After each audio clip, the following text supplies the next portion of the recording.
You guys are fun. And like I said, we have an amazing show, some special guests popping in for you. Your first act of the evening. This man was a finalist in Winnipeg's funniest person with a day job. He's toured all over. Make some noise for the very funny Mr. Jeff Gobeil, everyone. Let him hear it.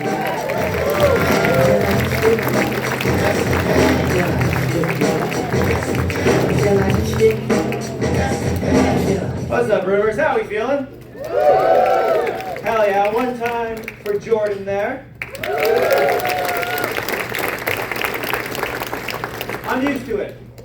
A lot of people look at me and guess. Chilean. No, I'm native. I'm just stealthy about it.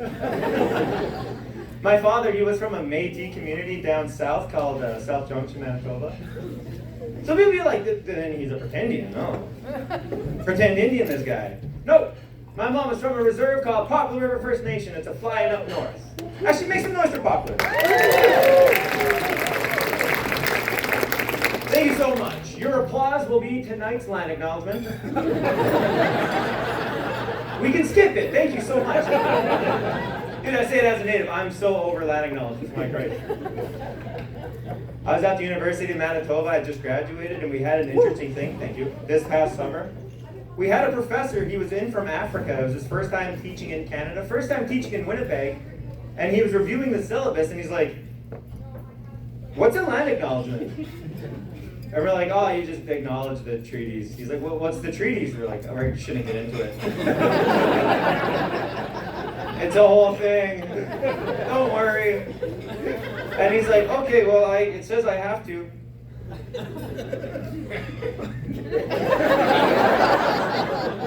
God bless Treaty 1. But dude, don't know. That's how we got in this mess. No, between South Junction and between Poplar River, I tell people I am just from Winnipeg. It's just easier. My parents split up. I didn't want to pick and side. Just Winnipeg. Unless I'm talking to my aunties who are still in the reserve. Then I'm from the hood. My aunties will get concerned. They'll be like, the hood in Winnipeg with the fentanyl? What hood are you from, Jeff? South Osborne. Hey, South Osborne over here. My aunties have to ask, South Osborne, what's that like? It's like if gentrification slid backwards. You know, like if 7-Eleven got colonized, that's the vibe. My aunties, they'll be like, is there a lot of crime in South Osborne? Of course there is. When I'm there. I was a menace growing up, man, I really was. Now that I'm an adult. Like as a child, I was a recipient of like Christmas hampers, my family was on welfare, but now as an adult, a university graduate, making my own money, it's time to give back, you know what I mean? And like even when I was in university, I was volunteering, I was delivering Christmas hampers, but lately I decided to volunteer at a soup kitchen. Day one, I burnt the soup. Felt like an idiot. They're like, Jeff, maybe this one's not for you, you know what I mean? Kind of horse breath over here. No, I'm very active in a sobriety community. And normally I don't ask this, but is anyone here in Alcoholics Anonymous? It's anonymous. You broke rule number 1. I gotta tell people I'm in AA. Maybe. We keep it subtle, right? No, I'm actually celebrating 1,000 days of continued sobriety.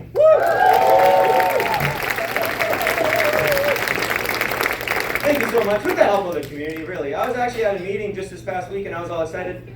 I was happy and I was sharing in there. I was like, dude, Rumors contacted me and they said that I could perform on their stage. I'm really happy about it. When this woman next to me was like, excuse me, Rumors? Don't they serve alcohol? I was like, yeah, you can go places and not drink. It's kind of the whole program. I don't know if you're picking up on that. She's like, yeah, but do people know what you do at Rumors? I was like, ma'am, I don't even think you know what I do at Rumors. She's like, okay, I am so sorry. This guy to my left, his name is Jeff. He's a stripper. I was like, no, I'm not a stripper. What the hell? Rumors Comedy Club. I do stand-up. So then the meeting continued. And I'm sitting there, it's like, hey, wait a second. Do you think I could be a stripper?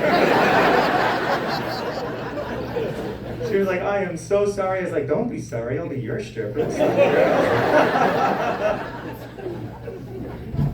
I'm always careful when I'm hitting with girls, man. I had one bad experience that kind of made me shy. I had an asthma attack. I found out I have asthma by having an asthma attack in the middle of sex. That's how I found out. I was 24 years old. It was my first time with this partner, and I thought I was really good at it because my chest was getting tight. I was like, oh, that's not good. My vision started getting blurry. I started getting dizzy, and I just kind of, and I hit the floor. My partner started panicking. She's like, oh my God, are you okay? I was like, did you come? Was it good for you? She was like, Jesus Christ, she called 911. She's in a big panic. She's like, help, my boyfriend. He's clutching his chest. His face is contorted. I don't think he can speak. And 911 was like, that sounds like a stroke. We'll send someone over right away. Now, I don't know if this room has ever had to call 911 for a stroke. They don't send an ambulance. No, sir. They send big, 6-foot-tall, muscle-having firefighters. And if you're following the story, I'm butt naked, sprawled out on the floor. Like, my girlfriend was naked too, but she wasn't lying on the floor dying. We heard the siren. She peeked out the window. She was like, oh my God, they sent a fire truck. So she had to run to the washroom to put on makeup. I was like, at least throw me a towel. She got all dolled up, threw on a house coat, answered the door, confused. Like she just didn't call 911 herself. She's like, hello? The firefighter's like, hello, ma'am, we got a call about a stroke. She was like, I think my roommate was having a stroke. Dude, those firefighters took one look at me and they're like, buddy, where's your puffer? They buddy me. I'm dying. I'm like, what? They're like, you're having an asthma attack. That's not a stroke.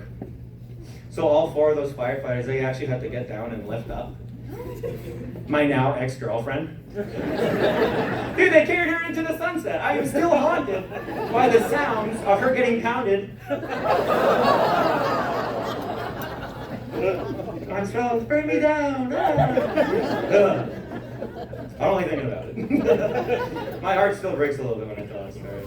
Like, how can you compete with firefighters, man? I don't think I can. One time I was trying to be sexy for this girl. I wore a glow-in-the-dark condom. Because I don't want to spread HPV. What's up, man?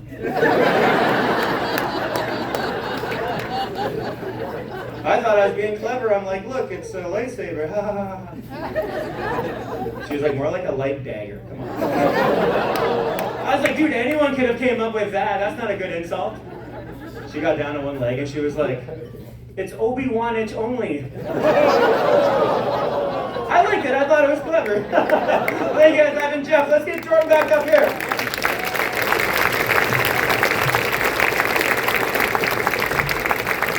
Jeff Cobiel, everybody. Spreading his HPV. Very good guy. I forgot to land acknowledgements.